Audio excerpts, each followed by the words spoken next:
नमस्कार दोस्तों। आज मित्रों हम बात करते हैं एक ऐसी विषय पर जो हमारे सीधे जीवन से जुड़ी है और हमारे महत्वपूर्ण घटनाएं जो दैनिक जीवन में घटती हैं उनमें से एक ऐसी घटना है जो हमारे सीधे सीधे जीवन और मृत्यु का सवाल बताती है।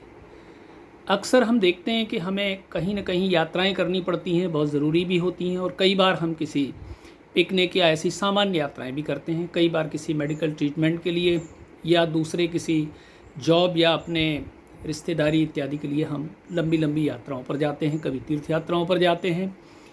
अक्सर हम देखते हैं कि दुर्घटनाएं हो जाती हैं और उसमें कई बार कोई हादसे हो जाते हैं। तो हर व्यक्ति ये चाहता है कि वो घर से जब यात्रा शुरू करता है तब वो ये मन में भाव लेके अपने इष्ट से प्रार्थना करता है कि वो सुरक्षित अपने घर वापस आ जाए। लेकिन हम एक ऐसी छोटी सी भूल कर जाते हैं जो कि हमें हमारे दैनिक जीवन की एक छोटी सी बात से बहुत दूर कर देती है। उदाहरण के लिए मैं आपसे बताना चाहूँगा यहाँ पर कि हमारे पूर्वज जो हैं वो जिन जिन घटनाओं को किया कर, जिन जिन बातों को कहा करते थे, अपनाते थे, वो सभी दकियानूसी नहीं होती। उनमें एक बहुत गूढ़ रहस्य छिपा रहता है जिसका बृहद अध्ययन करने पर पता चलता है कि न उनका केवल आध्यात्मिक और धार्मिक महत्व है अपितु वैज्ञानिक दृष्टिकोण से भी वो बहुत महत्वपूर्ण है। उन्हीं में से ये बात है कि जब हमारे बुज़ुर्ग घर से यात्रा के लिए निकलते थे तो वो घर की दहलीज पर तैयार होकर जाते समय घर की दहलीज पर अपने किसी भी प्रियजन से, चाहे वो छोटा हो बड़ा हो, हम अपने माता पिता से अथवा अपने बच्चों से ये कहते हैं कि हम आते हैं। वो ये कभी नहीं कहते बुज़ुर्ग कि हम जाते हैं।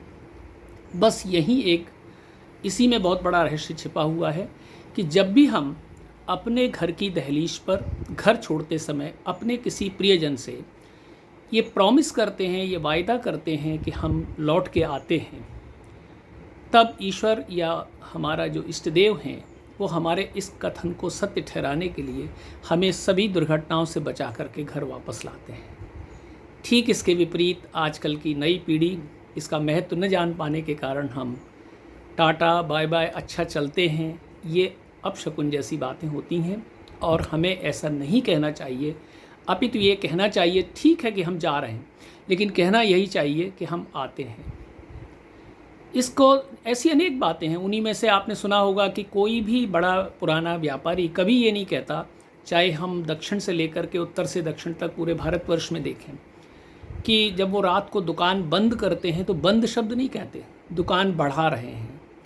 इसका भी एक दूसरा महत्व है, इसको कभी अगले वीडियो में आपको बताएंगे। लेकिन अभी हम इस बात पर कंसंट्रेट करें, अपने बच्चों को बताएं, अपने परिजनों को बताएं कि जब वो कभी कहीं जा रहे हैं तो कभी ये न कहें कि अच्छा चलते हैं या बाय बाय या टाटा, ऐसा नहीं कहना चाहिए। अब उन्हें कहना चाहिए कि अच्छे ढंग से रहना, हम आते हैं। बस इतनी सी बात हमें हमारी यात्रा को न केवल सुरक्षित करती हैं अपितु सुखदायक भी बनाती हैं। तो ज़रूर यात्रा पर जाने से पहले हमें कहना चाहिए अपनी परिजन से वायदा कि हम लौट कर आते हैं। धन्यवाद।